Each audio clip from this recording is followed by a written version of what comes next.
Morning students, हमने previous class के अंदर मेथड्स ऑफ प्रिपरेशन देखे थे अराइल हैलाइड्स के। ठीक है, दो मेथड्स थे, first from benzene and the second one is from benzene diazonium chloride salt. आज हम फिजिकल और केमिकल प्रॉपर्टीज को डिस्कस करेंगे। तो स्टार्ट करते हैं फिजिकल प्रॉपर्टीज। फिजिकल प्रॉपर्टीज क्या होंगी अराइल हैलाइड्स की? फर्स्ट है aryl halides are colourless liquids. Aryl halides are colourless liquids. Second, aryl halides are insoluble in water, are insoluble in water because it cannot form intermolecular hydrogen bonding, intermolecular hydrogen bonding with water, because it does not form intermolecular hydrogen bonding with water। Hydrogen bonding जो है वो form नहीं करता है, जिसकी वजह से ये कैसा होता है? इनसोल्यूबल होता है। कैसा होता है? इनसोल्यूबल होता है। ठीक। Aryl halides have low boiling point. Aryl halides have low boiling point. लो इनका जो बॉइलिंग पॉइंट होता है वो भी लो ही होता है, ज्यादा हाई नहीं होता। ठीक। और अगर आपके पास इस तरीके से अराइल हैलाइड्स हैं, ठीक, Cl Cl, एक Cl हमने लगाया इस पोजीशन पे और एक Cl आपके पास पैरा पोजीशन पे। ये हमारे पास ऑर्थो पोजीशन होती है, ये मेटा पोजीशन है और ये हमारे पास पैरा पोजीशन। ये कौन सी पोजीशन है? Para position. ठीक है, it is ortho, Meta and para. ये कौन सी पोजीशन है? तो जब हम लेफ्ट से राइट जा रहे हैं ना, तो डायपोल मूवमेंट डिक्रीज होता है। डायपोल मूवमेंट क्या होता जा रहा है? डिक्रीज होता जा रहा है। यहाँ इसके लिए म्यू जीरो रहेगा। म्यू कितना रहेगा? जीरो। इनके लिए जीरो नहीं होगा, लेकिन जब हम ऑर्थो से मेटा की तरफ जाएंगे तो डायपोल मूवमेंट कम हो जाएगा। ये जितने पास रहेंगे उतना ही डायपोल ज्यादा रहेगा। तो जब डायपोल मूवमेंट डिक्रीज करेगा तो बॉइलिंग पॉइंट भी क्या करेगा? डिक्रीज करेगा। बॉइलिंग पॉइंट भी क्या करेगा? डिक्रीज करेगा। अराइल हैलाइड्स में dipole dipole forces of attraction, dipole dipole forces of attraction ये होती है। अब जितना वीक डायपोल रहेगा उतनी फोर्सेस ऑफ अट्रैक्शन वीक रहेंगी, उतना ही बॉइलिंग पॉइंट कम रहेगा। तो डायपोल मूवमेंट कम हो रहा है, मतलब डायपोल डायपोल जो डायपोल प्रॉपर्टी है, जो कैरेक्टर है, वो कम होता जा रहा है। वीक डायपोल क्रिएट हो रहा है, जिसकी वजह से बॉइलिंग पॉइंट भी क्या रहेगा? वीक रहेगा। ठीक है, तो ये हमारे पास कुछ फिजिकल प्रॉपर्टीज थी। ठीक है, कलरलेस लिक्विड्स होते हैं, इनसोल्यूबल होते हैं वाटर में, बॉइलिंग पॉइंट लो होता है। और अगर हम अराइल हैलाइड्स की बात करें तो इसमें देखेंगे कि जब हम ऑर्थो से पैरा की तरफ जाएंगे तो बॉइलिंग पॉइंट कम हो जाता है। क्यों? डायपोल मूवमेंट क्या हो रहा है? अब बात करेंगे केमिकल प्रॉपर्टीज। अगर हम बात करें केमिकल प्रॉपर्टीज की तो उसमें हम केमिकल रिएक्शंस देखेंगे। और अराइल हैलाइड्स जो है वो तीन टाइप की रिएक्शन शो कर सकते हैं। Aryl halides can undergo following types या undergo three types of chemical reactions. First है न्यूक्लियोफिलिक सब्स्टिट्यूशन रिएक्शन, सेकंड है electrophilic substitution reaction and the third one is reaction with active metals. Reaction with active metals, तीन type की reaction हम इसमें पढ़ेंगे। ठीक है, क्या है न्यूक्लियोफिलिक सब्स्टिट्यूशन रिएक्शन, क्या होंगी इलेक्ट्रोफिलिक, और एक्टिव मेटल्स के साथ कैसी रिएक्शन शो करेंगे, ये सब हम डिस्कस करेंगे। और साथ ही हम कंपेयर करेंगे अल्काइल हैलाइड से। ठीक है, कि अब न्यूक्लियोफिलिक सब्स्टिट्यूशन रिएक्शन हमने अल्काइल हैलाइड्स में भी पढ़ी है और हम अराइल हैलाइड्स में भी पढ़ेंगे। तो हम कंपेयर करेंगे कहाँ रिएक्शन आसानी से हो सकती है, कहाँ नहीं हो सकती, कौन ज्यादा रिएक्टिव है, कौन कम रिएक्टिव। तो स्टार्ट करते हैं न्यूक्लियोफिलिक सब्स्टिट्यूशन रिएक्शन। हम हम स्टार्ट करेंगे न्यूक्लियोफिलिक सब्स्टिट्यूशन रिएक्शन से। तो न्यूक्लियोफिलिक सब्स्टिट्यूशन रिएक्शंस क्या होती हैं, जिसमें एक न्यूक्लियोफाइल दूसरे न्यूक्लियोफाइल को क्या कर देगा, रिप्लेस कर देगा। एक न्यूक्लियोफाइल दूसरे न्यूक्लियोफाइल को क्या कर देगा, रिप्लेस कर देगा, उसकी पोजीशन ऑक्यूपाई कर लेगा। तो हमने ये रिएक्शंस जो हैं वो अल्काइल हैलाइड्स में भी पढ़ी थी, ठीक है। हमने लिखा था वहाँ RH, X की जगह कोई दूसरा न्यूक्लियोफाइल आ जाएगा। अब हम अराइल हैलाइड्स को AR से रिप्रेजेंट करेंगे। किससे रिप्रेजेंट करेंगे, AR से। और X होगा जब इसकी किसी न्यूक्लियोफाइल के साथ रिएक्शन करवाएंगे तो क्या होगा, ARNU प्लस X जो है वो बाहर चला जाएगा। न्यूक्लियोफाइल में नेगेटिव चार्ज, X पे भी कैसा चार्ज, नेगेटिव। X क्या है, कोई भी हैलोजन है, ठीक है। हमने वहाँ SN1 और SN2 दो टाइप की रिएक्शंस पढ़ी थी। यहाँ वैसी रिएक्शंस नहीं होंगी, यहाँ जो भी रिएक्शन होंगी वो SN2 होंगी, उसको हम आगे देखेंगे, ठीक है। फॉर एग्जांपल अगर आपके पास है बेंजीन के ऊपर Cl लगा हुआ है, क्लोरोबेंजीन अराइल हैलाइड हो गया, इसकी रिएक्शन अगर हम करवाते हैं एक्वस NaOH के साथ, ये एग्जांपल समझा रहा हूँ कि आप आगे देखेंगे रिएक्शंस को। Na positive OH negative, Cl electron लेके बाहर, और ये किस पर अटैक कर देगा, इस कार्बन। Cl जो है यहाँ क्या लगा हुआ आपके पास, क्लोरीन। तो क्लोरीन तो इलेक्ट्रॉन लेके बाहर चला जाएगा और ये किस पर अटैक कर देगा, इस बेंजीन पे, और आपके पास क्या फॉर्म हो जाएगा, फिनोल। क्या फॉर्म हो जाएगा, फिनोल। बेंजीन के ऊपर जब OH लग जाएगा तो उसको हम फिनोल बोलेंगे, प्लस NaCl। ये हमारे पास रिएक्शन होगी। तो एक न्यूक्लियोफाइल ने दूसरे न्यूक्लियोफाइल को क्या कर दिया, रिप्लेस कर दिया। तो ये कैसी रिएक्शंस है हमारे पास, nucleophilic substitution reactions. Nucleophilic substitution reactions. अब जो आपके पास अराइल हैलाइड्स होते हैं, अराइल हैलाइड्स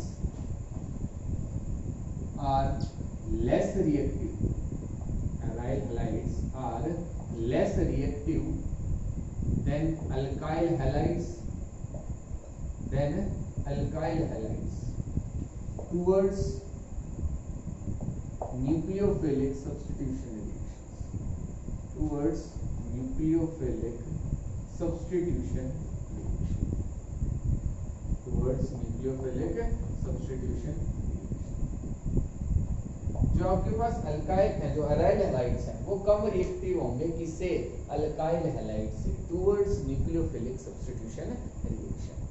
कि अराइल हैलाइड्स में रिएक्शन आसानी से नहीं होगी, जो सब्स्टिट्यूशन है वो आसानी से नहीं होगा। अल्काइल हैलाइड्स में हो सकता था कि हमें R में से X को हटा के और इसकी जगह क्या लगाना है, न्यूक्लियोफाइल, और हमें यहाँ भी जो आपके पास एरोमेटिक कोई भी जो रिंग कंपाउंड है उसमें से X हटा के वहाँ क्या लगाना है, न्यूक्लियोफाइल। तो यहाँ रिएक्शन जो है वो आसानी से हो सकती है, यहाँ नहीं होगी। यहाँ रिप्लेसमेंट आसानी से हो जाएगा, इधर नहीं होगा। तो ऐसा क्यों हो रहा है, इसके पीछे रीजन क्या है, तो उसका रीजन हम देखेंगे 3 फैक्टर्स के बेसिस पे। The reactivity of aryl halides can be explained on the basis of 3 factors,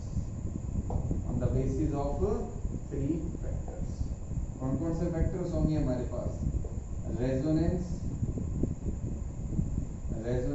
second one is hybridisation, and the third one is polarity,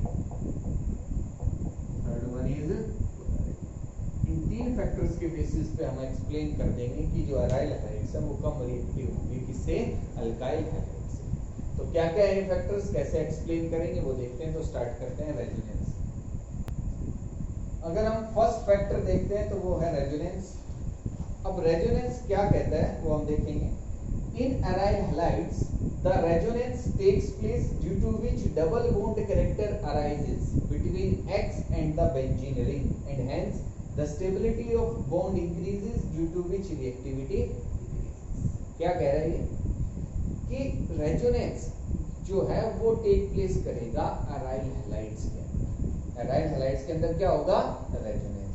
और रेजोनेंस की वजह से डबल बॉन्ड कैरेक्टर आ जाएगा एक्स। एक्स के आपके पास halogen, halogen और benzene ring के बीच में, जिसकी वजह से जो बॉन्ड है वो क्या हो गया, स्ट्रॉन्ग हो गया। और स्ट्रॉन्ग की वजह से रिएक्टिविटी क्या हो जाएगी, डिक्रीज हो जाएगी। रिएक्टिविटी क्या हो जाएगी, डिक्रीज हो जाएगी। कैसे, देखो ये आपके पास है बेंजीन रिंग, अब रेजोनेंस सभी को आना चाहिए, ठीक है। ये आपके पास है बेंजीन रिंग और इस पे क्लोरीन लगा हुआ है, तो क्लोरोबेंजीन हो गया। क्या होगा, जो लोन पेयर ऑफ इलेक्ट्रॉन्स है ये काम करेंगे इस क्लोरीन और कार्बन बॉन्ड के बीच में, और ये यहाँ जो ये डबल बॉन्ड है ये मूव कर जाएगा इस कार्बन पे, ठीक है। जब ऐसा होगा तो आपके पास यहाँ तो क्या आ गया, लोन पेयर ऑफ इलेक्ट्रॉन, इधर डबल बॉन्ड और यहाँ पॉजिटिव चार्ज, ऐसा चार्ज पॉजिटिव चार्ज, ठीक है। और ये bond as it is. Next step में ये लोन पेयर ऑफ इलेक्ट्रॉन्स यहाँ मूव करेंगे और ये काम मूव कर जाएगा इस कार्बन एटम पे, ठीक है। तो आपके पास यहाँ लोन पेयर ऑफ इलेक्ट्रॉन और उसके साथ नेगेटिव चार्ज, इधर डबल बॉन्ड, इधर भी डबल बॉन्ड, Cl और पॉजिटिव, ठीक है। ये इलेक्ट्रॉन जब यहाँ मूव करके तो यहाँ तो क्या आ गया, एक बॉन्ड आ गया जो हमने रिप्रेजेंट कर दिया, और ये जो बॉन्ड था वो मूव करके इस कार्बन एटम पे चला गया तो वो यहाँ आ गया। अब आपको देखो रेजोनेंस, जो रेजोनेटिंग स्ट्रक्चर्स हैं ड्रॉ करते हुए जो बात याद रखनी है वो है ये एरो। ये एरो अच्छे से आपको ड्रॉ करनी है। अगर आपने ये एरो इस तरीके से दिखा दी तो गलत हो गया। अब ये बॉन्ड तो मूव करके इस कार्बन और इस कार्बन के बीच में आ गया तो गलत है। आपको ये एरो इसी कार्बन पे खत्म करनी है ताकि आपको एग्जामिनर को और आपको पता चले कि आपने ये इलेक्ट्रॉन्स कहाँ मूव करवाए हैं। तो ये इलेक्ट्रॉन्स मूव करके कहाँ गए, इस कार्बन पे। तो अगर आप इस तरीके से दिखा दोगे कि इलेक्ट्रॉन्स यहाँ जा रहे हैं, इधर जा रहे हैं, कैसे भी, तो वो गलत हो जाएगा। आप जहां भी मूव करवाना चाहते हो आपको उसी पर्टिकुलर पॉइंट पे दिखाने पड़ेंगे। तो ये इलेक्ट्रॉन्स भी देखो मैंने इस कार्बन एटम पे मूव करते हुए दिखाए कि इस कार्बन एटम पे मूव कर रहे हैं। अगर इसको मैं दिखा के इस तरीके से कर देता तो वो गलत हो जाता, ऐसा नहीं करना है। तो इस बात का याद रख, इस बात को याद रखेंगे सभी। अब नेक्स्ट स्टेप में क्या होगा, ये इलेक्ट्रॉन्स जो हैं वो इस कार्बन और इस कार्बन दोनों के बीच में मूव करेंगे और ये इलेक्ट्रॉन्स इस कार्बन एटम। तो आपके पास क्या रेजोनेटिंग स्ट्रक्चर फॉर्म होगी, इधर डबल बॉन्ड, इधर भी डबल बॉन्ड, इधर नेगेटिव चार्ज और लोन पेयर ऑफ इलेक्ट्रॉन्स, यहाँ क्लोरीन पे कैसा चार्ज, पॉजिटिव, और डबल बॉन्ड आ जाएगा। नेक्स्ट स्टेप में ये इलेक्ट्रॉन्स यहाँ शिफ्ट होंगे और ये वापस से इलेक्ट्रॉन्स कहाँ चले जाएंगे, क्लोरीन पे। तो आपके पास जो स्ट्रक्चर बनेगी वो ये होगी, और इधर क्या हो गया, Cl, और अब इस पे कोई चार्ज नहीं। अब ये जो इलेक्ट्रॉन्स थे बॉन्ड के वो मूव करके कहाँ चले गए, क्लोरीन पे। इसका जो पॉजिटिव चार्ज है वो भी चला गया, ठीक है, मूव हो गया, रिमूव हो गया। तो अब हमने क्या देखा कि यहाँ हम इन स्ट्रक्चर्स में देख रहे हैं कि डबल बॉन्ड कैरेक्टर आ रहा है क्लोरीन और बेंजीन रिंग के बीच में। क्लोरीन और बेंजीन रिंग के बीच में डबल बॉन्ड कैरेक्टर आ रहा है। डबल बॉन्ड कैरेक्टर आ रहा है तो मतलब अब इस बॉन्ड को ब्रेक करना आसान नहीं है। इस बॉन्ड को ब्रेक करना आसान नहीं है। लेकिन जब हमने लिखा था CH3Cl, यहाँ तो कोई रेजोनेंस नहीं होता। जब कोई रेजोनेंस नहीं होता तो यहाँ कोई डबल बॉन्ड कैरेक्टर नहीं, तो इस बॉन्ड को ब्रेक करना आसान है, ठीक है। अगर आपके पास सिंगल बॉन्ड है उसको हम आसानी से ब्रेक कर सकते हैं। ए और बी एटम है, सपोज करो इनके बीच में सिंगल बॉन्ड है, इसको ब्रेक करना आसान है।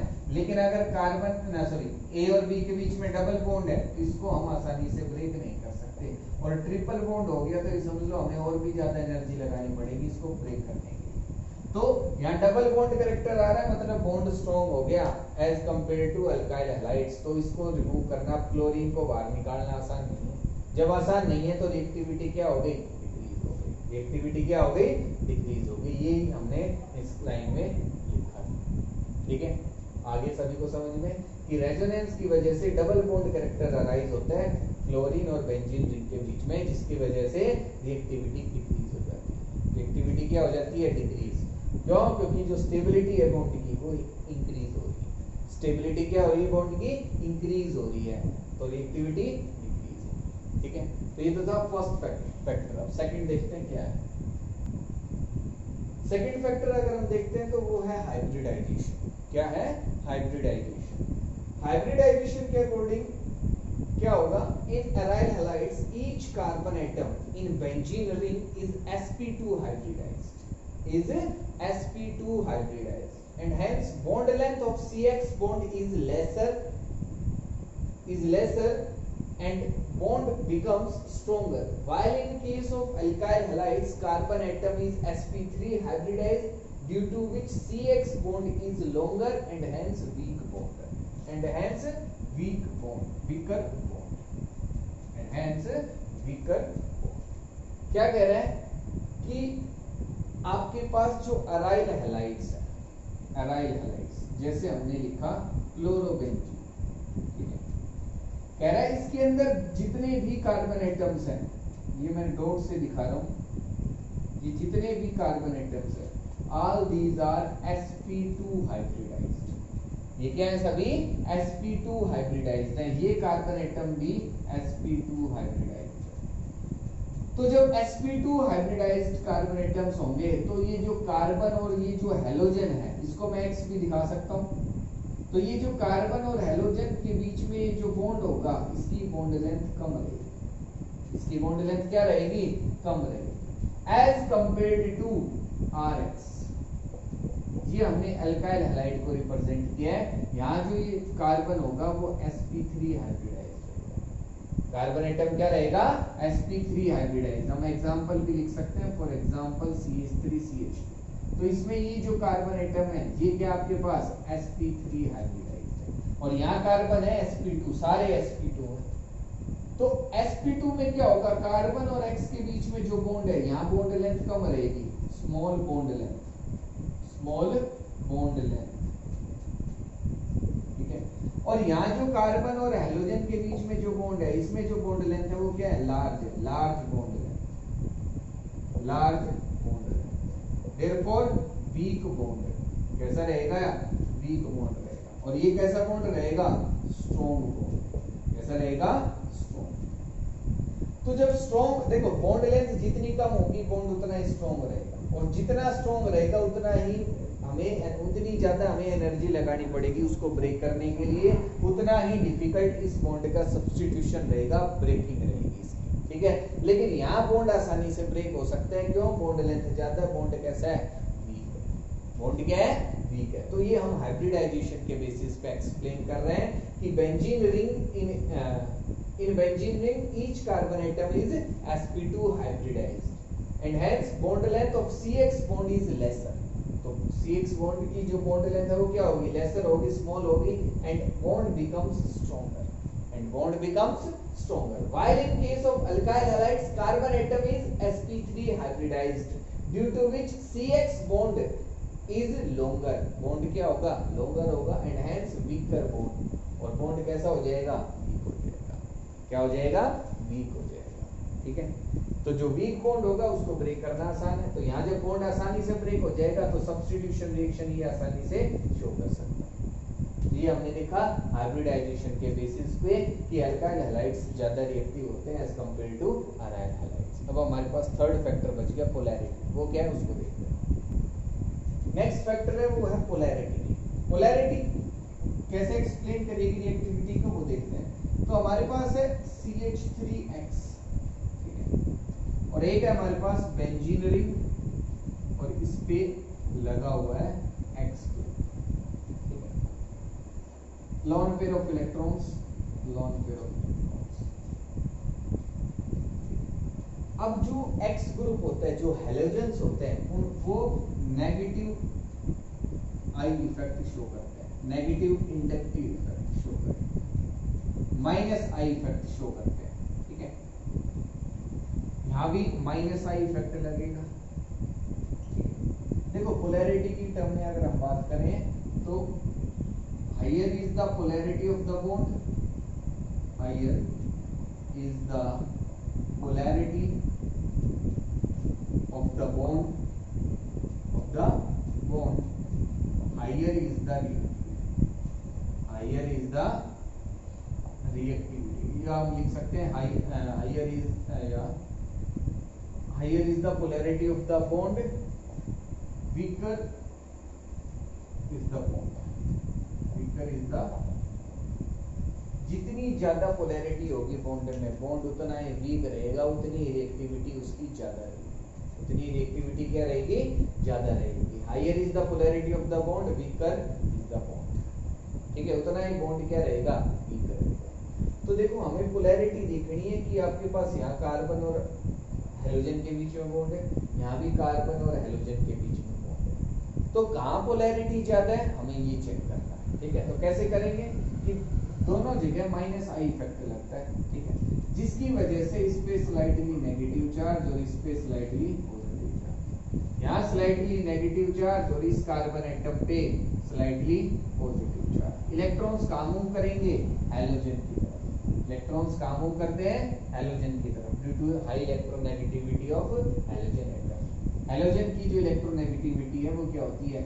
ज्यादा होती है, तो ये इलेक्ट्रॉन्स को अपनी तरफ विड्रॉ करते हैं। तो दोनों ही बॉन्ड पोलर है। अब ज्यादा पोलर कौन सा है वो कैसे देखेंगे? देखो यहाँ जो आपके पास X ग्रुप है वो रेजोनेंस में पार्टिसिपेट करता है। ठीक है, यहाँ प्लस आर इफेक्ट भी हम देखते हैं। क्या देखते हैं? Plus R effect. तो minus R effect, plus R effect, minus I effect, ये क्या होते हैं? ये मैंने पहले आपको समझाए थे।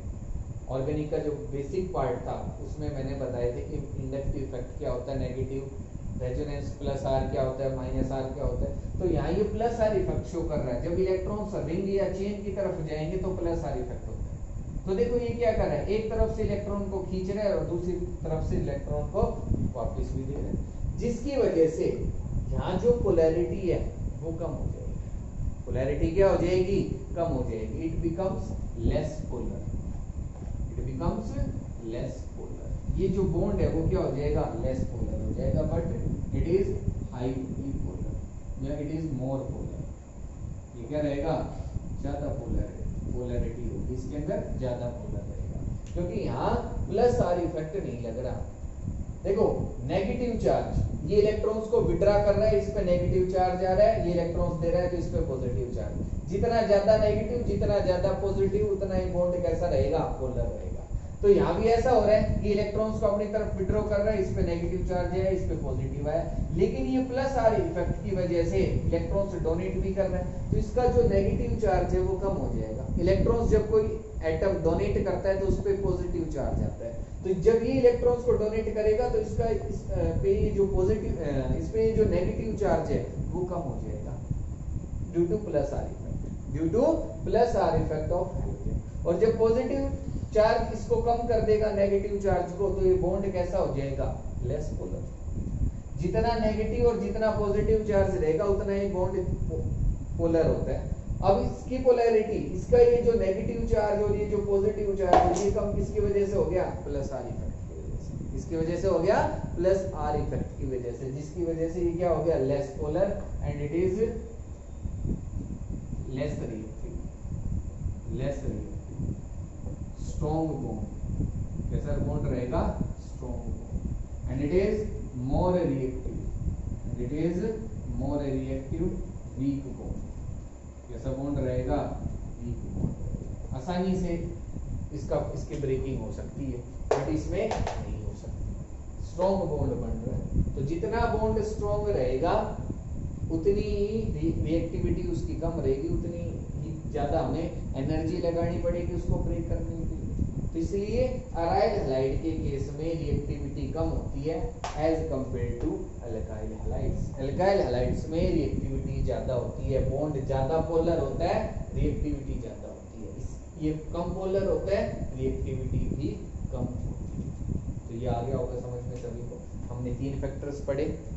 फर्स्ट था आपके पास फर्स्ट था आपके पास resonance, second hybridisation and the third one is polarity. तो तीनों फैक्टर्स समझ में आ गए होंगे आप सभी को।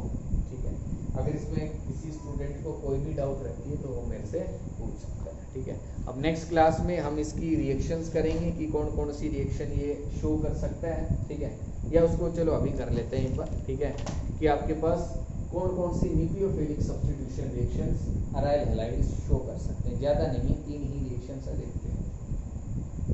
फर्स्ट जो रिएक्शन हमारे पास वो है हाइड्रोलिसिस। क्या है? हाइड्रोलिसिस, जो हमने देखी थी एक्वस NaOH के साथ। तो क्या होगा? आपके पास क्लोरोबेंजीन है, इसकी रिएक्शन हम करवाएंगे एक्वस NaOH के साथ। इस पे किसके साथ करवाएंगे, एक्वस NaOH के साथ, ठीक है। तो ये ब्रेक होता है Na पॉजिटिव OH। ये रिएक्शन होगी 623 केल्विन और 300 एटमॉस्फेरिक प्रेशर, ठीक है। तो ये जो कंडीशंस हैं अब वो हमारे पास नॉर्मल कंडीशंस नहीं है। हम कह रहे हैं कि कम रिएक्टिव है बट रिएक्शन तो वो शो करेंगे।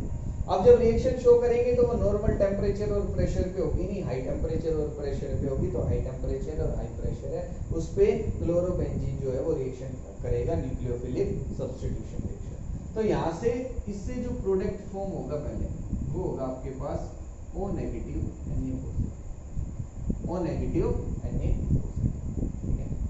कि पहले आपके पास यहाँ जो है OH लगेगा, पहले तो क्या होगा आपके पास OH ही लगता है इसमें, लेकिन OH में ये जो H होता है ना ये बाहर चला जाता है, ठीक है, क्योंकि उसके बाद जो फिनॉक्साइड आयन, उसके बाद ये आयन आपके पास बचेगा, ये हाईली स्टेबलाइज होता है रेजोनेंस की वजह से, ठीक है। तो यहाँ क्या होगा, पहले OH बनेगा, उसके बाद OH बनने के बाद ये जो इलेक्ट्रॉन्स है वो ऑक्सीजन पे शिफ्ट होंगे और इस पे नेगेटिव चार्ज आ जाएगा। कैसा चार्ज आ जाएगा, नेगेटिव चार्ज। और नेगेटिव चार्ज और आपके पास सॉल्यूशन में क्या है, Na पॉजिटिव, अब वो एक साथ आ जाएंगे, ठीक है। इस पे नेगेटिव चार्ज और इस पे पॉजिटिव चार्ज, तो ये हमारे पास आयन फॉर्म हो जाएगा जिसको हम इस तरीके से दिखाएंगे, इट इज सोडियम फिनॉक्साइड। क्या बोलेंगे इसको, सोडियम फिनॉक्साइड, ठीक है। उसके बाद अब हमें तो फिनॉल फॉर्म करना है, हमें तो OH लगाना है Cl की जगह, क्या लगाना है, OH। तो इसकी रिएक्शन हम करवाएंगे H2O in presence of H positive, मतलब एसिड की प्रेजेंस में H2O लेंगे, एसिडिक वाटर।